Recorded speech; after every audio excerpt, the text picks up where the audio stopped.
অনেকদিন পর আমার নানুর বাসায়। এটা হচ্ছে আমার নানার বাড়ির পুকুর, দেখো মাছ।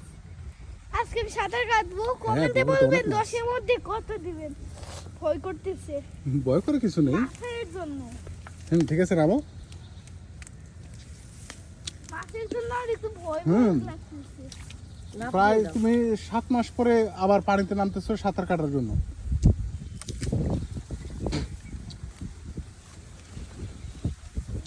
সাঁতার তোমার মনে আছে না ভুলে গেছো?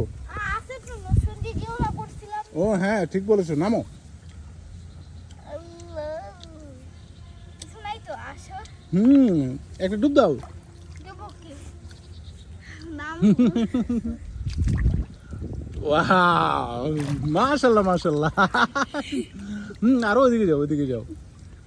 আমি ভয় করে। গাজেরকে তুমি একটু সাঁতার কিভাবে দিতে হয় একটু শিখিয়ে দাও তো। আচ্ছা, প্রথম স্টেপ হলো হাতে এইভাবে দিবা, পুরো শান্তভাবে হাত পাটা নড়াবা, দেখাই একটু ভালোভাবে দেখাই, বেশি কাছে করে ফেলে। প্রথম হাত এইভাবে দিবা, ইয়েস। এইভাবে। তুমি দূরের দিকে গিয়ে যাও, ওইদিকে দূরের দিকে যাও। আমার ভয় করে। গাধা ভয় করবে কেন, তুমি তো খুব ভালো সাঁতার জানো। আচ্ছা, আমি প্রবলেম।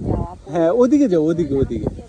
না, ওইদিকে মনে হয় বেশি পানি, যদি হয়ে যায়। তুমি যাওয়া। তুমি ভয় পাওয়ার কিছুই নেই, তুমি তো মাশাআল্লাহ খুব ভালো সাঁতার জানো, তোমার চাচুর থেকেও ভালো। এই যে এখন দেখবেন, প্রথম হাত এইভাবে দিয়ে ইয়েস, আয়াত এটা খুব ভালো হয়েছে। হ্যাঁ, জানি না। তুমি আবার অনেক দূরের দিকে যাও, ওই দূরের দিকে গিয়ে আবার আসবে। আচ্ছা, যত দূরে আমি যেতে যাওয়া সম্ভব তত দূরে যাবো। কি রে ভাই, এখানে আগে আমি আসলে একটা বার ধরে ধরে সাঁতার হ্যাঁ আর দূরে যাও, আর দূরে যাও। আমার কেমন জানি একটু একটু ভয়। আরে এটা তো গভীর না। তুমি অনেক সাহসী ছেলে। যদি এখানে আতর থাকতো এইটুকু তো আসতোই না, তাই না? হ্যাঁ ঠিক বলেছো। কারণ আদেব একটা ভীতু ছেলে।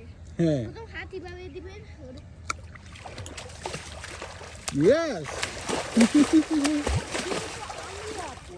খুব ভালো হয়েছে।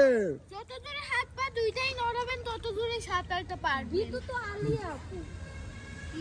তো পুষ্করিতে নেমেছিল, আলিয়া তো নামেই নাই। হ্যাঁ, আলিয়া বলে। এই পুকুরটার চারপাশে অনেক সুন্দর তাই না? হ্যাঁ, I can do a backflip. ঠিক আছে ঠিক আছে, ব্ল্যাক শিপ দাও।